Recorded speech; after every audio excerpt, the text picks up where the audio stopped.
नमस्कार, मैं हूं आपके साथ योगिता वाजपेयी। आप देख रहे हैं आईपीसी 24। 7 बजे की 7 बड़ी खबरों का रुख करेंगे, लेकिन उससे पहले नजर हेडलाइंस पर। आज आएगा देश का आम बजट। वित्त मंत्री निर्मला सीतारमण सुबह 11 बजे करेंगी पेश। मिडिल क्लास और महिलाओं को मिल सकती है बड़ी सौगात। जापान के टोक्यो से भारत रवाना हुए सीएम डॉक्टर मोहन यादव आज शाम दिल्ली पहुंचेंगे। मुख्यमंत्री केशवपुर में जनसभा को करेंगे संबोधित। मरासा के पूर्व बीजेपी विधायक का बेटा गिरफ्तार। गुजरात पुलिस ने चेन स्नेचिंग के आरोप में किया अरेस्ट। गर्लफ्रेंड की जरूरतें पूरी करने वारदात को दिया अंजाम। आईटी की कार्रवाई में 500 करोड़ की टैक्स चोरी का खुलासा। छत्तीसगढ़, महाराष्ट्र, आंध्र प्रदेश में एक्शन जारी। दस्तावेजों के साथ 8 करोड़ कैश जब्त।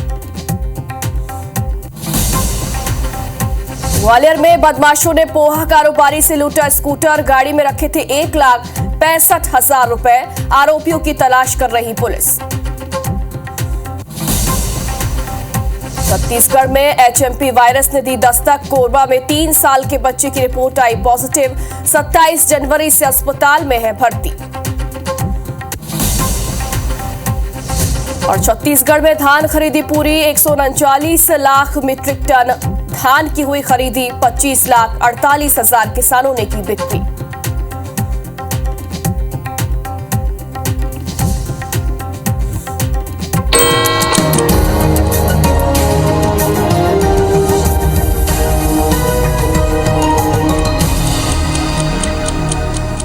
और अब नजर डालते हैं सुबह 7 बजे की 7 दूसरी बड़ी खबरों पर।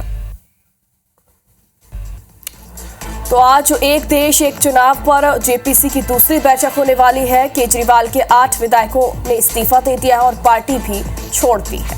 तो वहीं तीसरी खबर आपको बताते हैं, गृहमंत्री अमित शाह दिल्ली में 3 चुनावी सभाओं को आज संबोधित करने वाले हैं।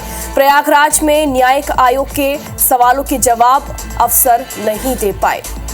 उपराष्ट्रपति जगदीप धनखड़ आज महाकुंभ का दौरा करने वाले हैं। संगम स्नान वो करेंगे। फिलाडेल्फिया में हादसे का शिकार हुआ है प्लेन। 2 लोग इसमें सवार थे। भारत ने इंग्लैंड को 15 रन से चौथा T20 हरा दिया। और शुरुआत करते हैं अमेरिका से एक बड़ी खबर साथ। एक और प्लेन यहां पर क्रैश हुआ है। अमेरिका के पेंसिल्वेनिया राज्य में चार्टर्ड प्लेन यहां पर क्रैश हो गया। हादसे में कई लोगों के मारे जाने की खबर सामने आ रही है। हादसे के बाद रिहायशी इलाके में ये प्लेन गिर गया। प्लेन गिरने के बाद कई घरों में भीषण आग लग गई। राहत और बचाव कार्य जारी है। 3 दिन पहले ही वॉशिंगटन डीसी में यह हादसा हुआ था। प्लेन और हेलीकॉप्टर की टक्कर में 67 लोगों की मौत हो गई थी। और अब एक और प्लेन क्रैश हुआ है। पेंसिल्वेनिया राज्य में चार्टर्ड प्लेन यहां पर क्रैश हुआ है। हादसे में कई लोगों के मारे जाने की खबर है, हालांकि आंकड़ा अब तक सामने नहीं आया। हादसे के बाद रिहायशी इलाके में यह प्लेन गिर गया और प्लेन गिरने के बाद कई घरों में भीषण आग लग गई है। राहत और बचाव कार्य मौके पर जारी है। तस्वीरों में आप देख सकते हैं कि कितनी भीषण आग यहां पर लगी हुई है। कई रिहायशी इलाकों में यहां पर प्लेन गिर गया है। हादसे के बाद कई घरों में आग यहां पर लग गई है। रेस्क्यू ऑपरेशन जारी है।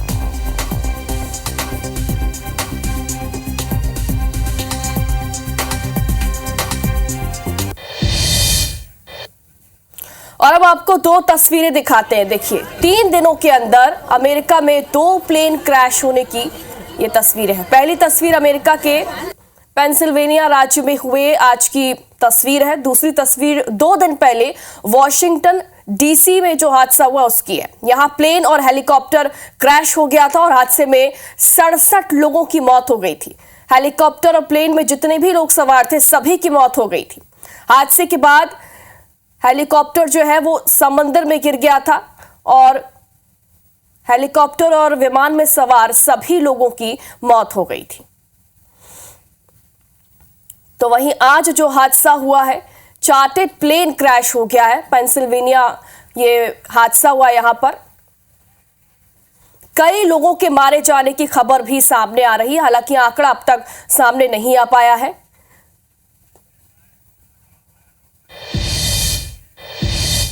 और इधर गाजियाबाद के लोनी में एक बड़ा हादसा हुआ है। गैस सिलेंडर से भरे ट्रक में यहां पर भीषण आग लग गई है। आग में पूरा ट्रक जलकर खाक हो गया। गैस सिलेंडर से ब्लास्ट होने से दहशत का माहौल है। एक के बाद एक यहां पर गैस सिलेंडर फटते चले गए। गाजियाबाद से तस्वीरें आप तक पहुंचा रहे हैं, जहां पर गैस सिलेंडर में अचानक आग भड़क गई। गैस सिलेंडर से भरा यहां पर एक जो ट्रक था उसमें भीषण आग लगी और उसके बाद ये मंजर देखिए, यहां पर एक के बाद एक जो गैस सिलेंडर है वो ब्लास्ट होते चला गया।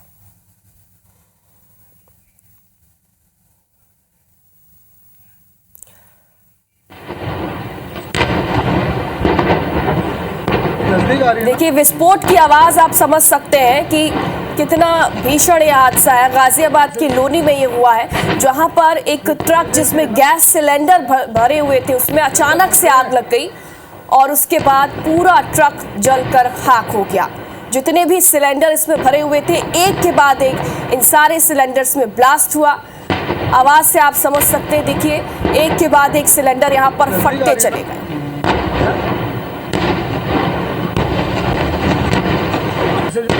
बड़ा विस्फोट हुआ है, लोनी में यह हादसा हुआ है।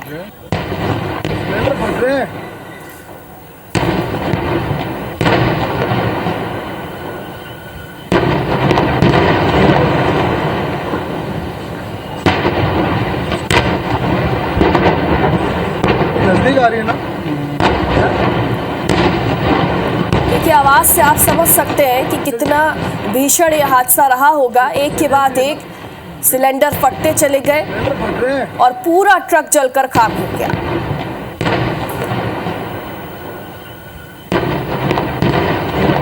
गाजियाबाद के लोनी से ये तस्वीरें सामने आई हैं, जहां एक बड़ा हादसा हुआ है।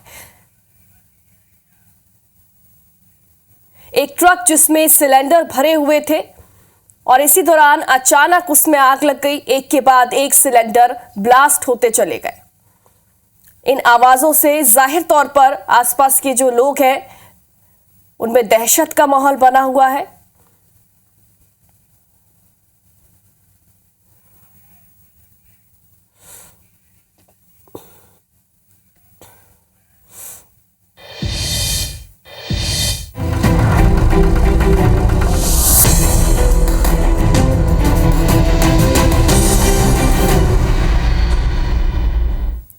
और अब बात करेंगे बजट की। वित्त मंत्री निर्मला सीतारमण आज अपना 8वां बजट पेश कर नया इतिहास रचेंगी।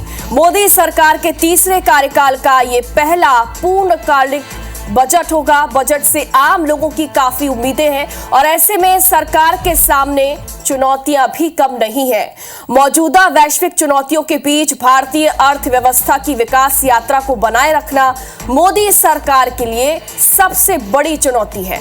दूसरी ओर आम आदमी बढ़ती महंगाई, बेरोजगारी और करों के बोझ से राहत की उम्मीद कर रहा है।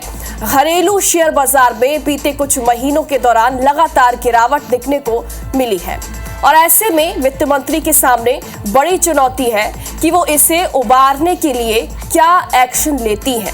बजट से नौकरी पेशा लोगों को भी अच्छे दिनों की उम्मीद है, तो वहीं महंगाई के दौर में middle class family income tax में राहत चाहते हैं। रोजगार, शिक्षा और स्वास्थ्य सेक्टर्स के लोगों को भी वित्त मंत्री से रियायत की आस है। तो इस बार किन वर्गों को रिझाने वाली है मोदी सरकार?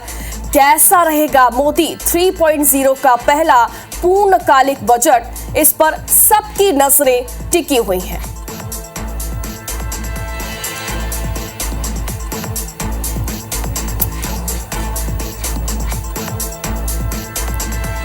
तो नई टैक्स रिजीम के तहत मौजूदा टैक्स स्लैब जो है इनकम टैक्स 3 लाख रुपए तक है।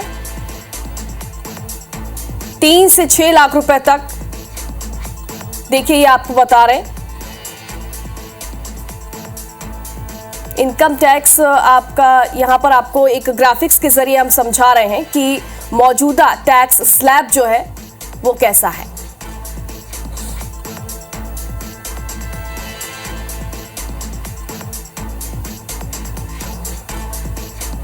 अगर 3 लाख रुपए तक आपकी इनकम है तो टैक्स आपको नहीं देना होगा। तो वहीं 3 से 6 लाख रुपए तक अगर आपकी इनकम है तो 5% टैक्स होगा। पुरानी कर व्यवस्था के तहत मौजूदा टैक्स स्लैब जो है वो आपको दिखा रहे हैं। अगर 2.5 लाख रुपए तक है आपकी इनकम तो टैक्स 0 होगा। 2.5 से 5 लाख रुपए तक अगर आपकी इनकम है तो 5% टैक्स देना होगा। 5 से 10 लाख रुपए तक अगर आपकी इनकम है तो 20% टैक्स होगा। तो वहीं 10 लाख से ऊपर अगर आपकी इनकम है तो 30% टैक्स होगा।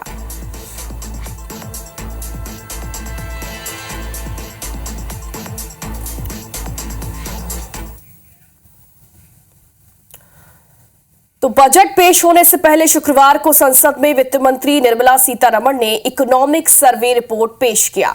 इसमें क्या खास रहा, चलिए आपको बताते हैं। 2026 में जीडीपी दर 6.3 से 6.8% रहने का अनुमान है। दिसंबर में महंगाई दर 4 महीने के निचले स्तर पर आई है। लेबर मार्केट में हालात 7 साल में बेहतर हुए हैं। तो वहीं एआई का तेजी से विकास हो रहा है। ग्लोबल मार्केट में नए अवसर भी इस वजह से आए हैं और भारत को अगले 20 साल तक तेज ग्रोथ के लिए इंफ्रास्ट्रक्चर में निवेश की जरूरत है। भारतीय बाजार के सामने सबसे बड़ा जोखिम अमेरिका से जुड़ा है। तो कल वित्त मंत्री ने रिपोर्ट पेश किया था, वो आपको दिखा रहे हैं कि रिपोर्ट में क्या क्या बातें उन्होंने कही थी। इकोनॉमिक सर्वे में क्या क्या खास रहा है वो आपको दिखा रहे हैं। 2026 में जीडीपी दर जो है वो 6.3 से 6.8% रहने का अनुमान।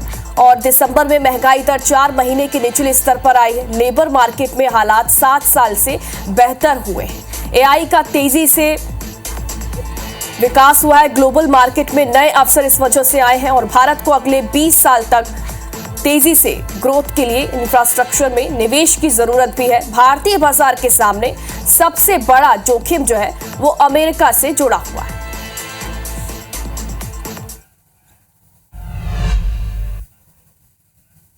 अब आगे बढ़ते हैं। आज दिल्ली के चुनावी रण में सीएम डॉक्टर मोहन यादव हुंकार भरने वाले हैं। आज जापान दौरे से सीएम डॉक्टर मोहन यादव वापस लौटेंगे। शाम को नई दिल्ली पहुंचेंगे और यहां पर वो जनसभा को संबोधित करेंगे। दिल्ली के केशवपुरम में जनसभा को संबोधित करेंगे। रात 8 बजे दिल्ली के केशवपुरम में उनकी जनसभा है। प्रत्याशी तिलक राम गुप्ता के समर्थन में ये जनसभा होगी।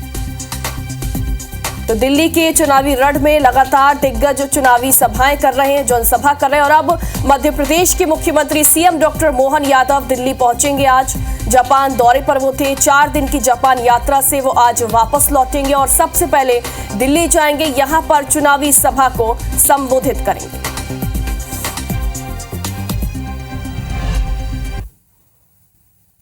और अब वो छत्तीसगढ़ के मुख्यमंत्री के कार्यक्रमों की जानकारी आपको दे देते हैं। सीएम विष्णुदेव साय के जो कार्यक्रम है वो आपको बता देते हैं। आज वो डोंगरगढ़ जाने वाले हैं। जैनाचार्य विद्यासागर समाधि महोत्सव में वो शामिल होंगे।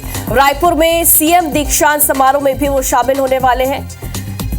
इंदिरा गांधी कृषि विवि में भी दीक्षांत समारोह का आयोजन किया गया, जहां पर सीएम विष्णुदेव साय शामिल होंगे।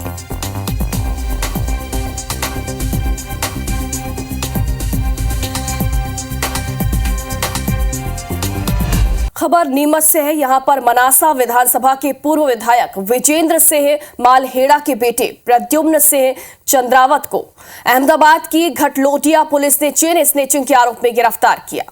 युवक अहमदाबाद की एक सोसाइटी में किराए के मकान में रहकर वहीं नौकरी करता था और इसी दौरान उसे एक युवती से इश्क हो गया।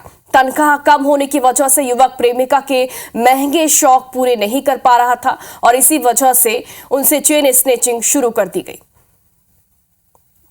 25 जनवरी की रात युवक ने बुजुर्ग महिला के गले से चेन छीन ली। महिला की शिकायत पर पुलिस ने आरोपी युवक को गिरफ्तार कर लिया है। आरोपी युवक के पिता विजेंद्र सिंह मालहेड़ा 2008 में मनासा विधानसभा से विधायक चुने गए थे।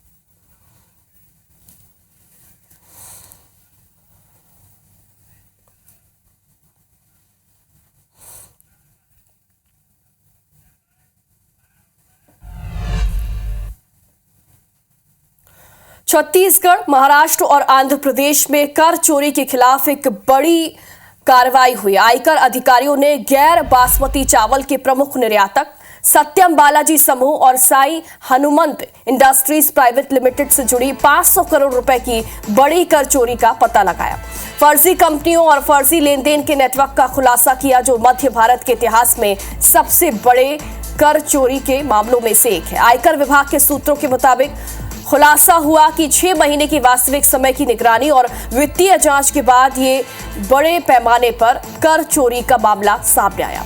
खुफिया जानकारी जुटाना, वित्तीय खुफिया इकाई ने संदिग्ध लेन देन पैटर्न को ट्रैक करने में महत्वपूर्ण भूमिका निभाई, जिसके कारण ये बड़े पैमाने पर कर कार्रवाई की गई। छत्तीसगढ़ के रायपुर, दुर्ग, भिलाई, राजनांदगांव और नवापारा के साथ ही राजिम सहित महाराष्ट्र के गोंदिया और आंध्र प्रदेश के काकीनाडा में 25 से ज्यादा स्थानों को शामिल करते हुए बड़े पैमाने पर कर जांच ने कई व्यवसायों को फंसाया। तलाशी के दूसरे दिन तक अधिकारियों ने 8 करोड़ रुपए की बेहिसाबी नकदी जब्त कर ली थी और कई करोड़ रुपए के आभूषणों का मूल्यांकन किया जा रहा है।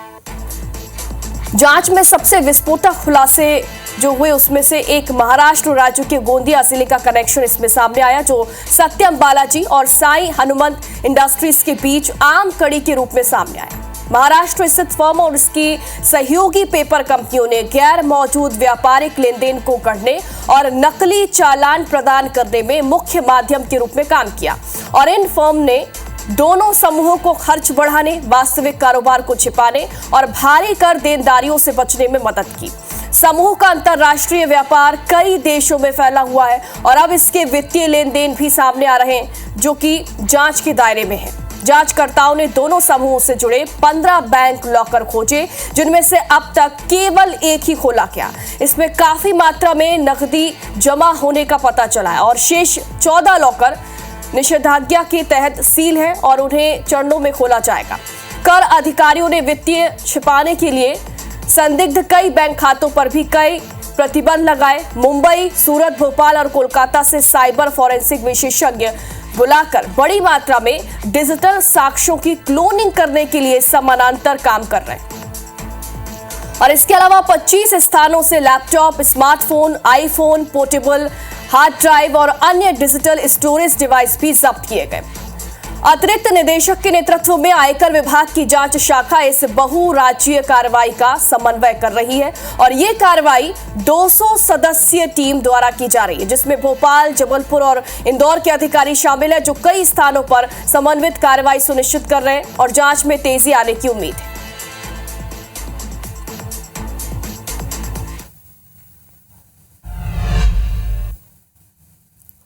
और इधर ग्वालियर में पोहा कारोबारी से लूट हुई है। कारोबारी का स्कूटर लूटकर बदमाश फरार हो गए। बाइक सवार बदमाशों ने लूट को अंजाम दिया। स्कूटर में 1,65,000 रुपए रखे हुए थे। आरोपियों की तलाश में अब बहोड़ापुर पुलिस जुट गई है। लक्ष्मण तलैया की यह घटना है, जहां पर एक पोहा कारोबारी से लूट हुई है।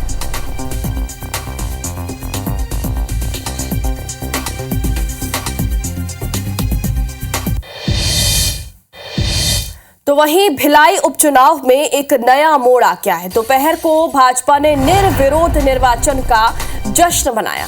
रात में कांग्रेसियों ने आतिशबाजी। वार्ड 35 के उपचुनाव को निर्वाचन आयोग से स्थगन मिला है। इंजीनियर सलमान की पार्षदी फिलहाल बरकरार रहेगी। जिला निर्वाचन अधिकारी ने आदेश जारी किया, चुनाव की प्रक्रिया स्थगित कर दी गई। भिलाई में जश्न भी मनाया गया है। दोपहर को भाजपा ने निर्विरोध निर्वाचन का जश्न मनाया और रात में कांग्रेसियों ने आतिशबाजी की।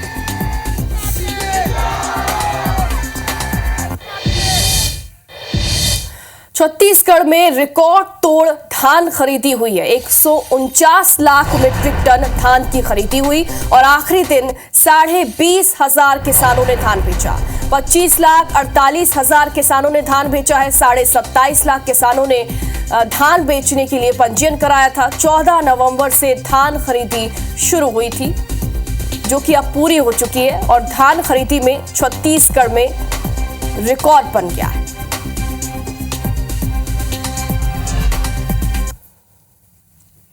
छत्तीसगढ़ में भी एचएमपीवी वायरस ने दस्तक दे दी है। 3 साल का बच्चा इसका शिकार हुआ है, पॉजिटिव मिला है। डॉक्टर्स की निगरानी में बच्चे का इलाज जारी है। स्वास्थ्य विभाग ने इसे लेकर अलर्ट भी जारी किया।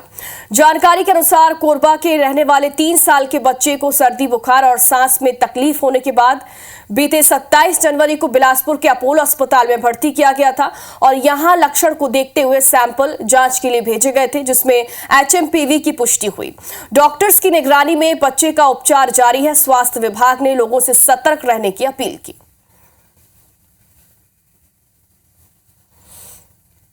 3.25 साल के बच्चा कोरबा का रहने वाला, उसको जो अभी नया वायरस एचएमपीवी वाला उसका पॉजिटिव निकला है।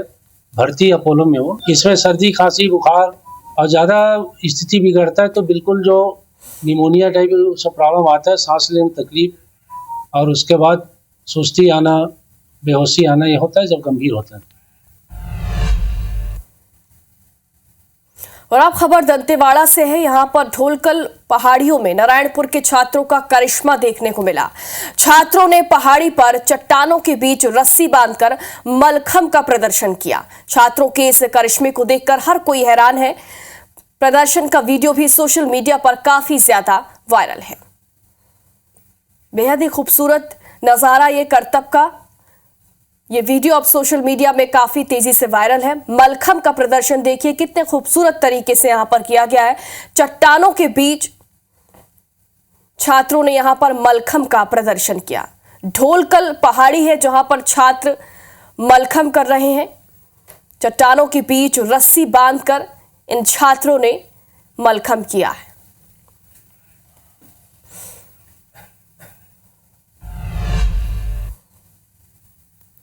और अब खबर खेल जगत से है। 5 T20 मैचों की सीरीज के चौथे मुकाबले में भारत ने इंग्लैंड को 15 रन से हरा दिया और इस जीत के साथ ही टीम इंडिया ने सीरीज में 3-1 से बढ़त बना ली। मैच में टीम इंडिया को टॉस हारने के बाद पहले बल्लेबाजी का मौका मिला था। शुरुआत खराब रही, लेकिन शिवम दुबे और हार्दिक पांड्या की अर्धशतकीय पारी से टीम इंडिया ने 181 रन का स्कोर खड़ा किया और इसके जवाब में इंग्लैंड की टीम 166 रन के स्कोर में सिमट गई।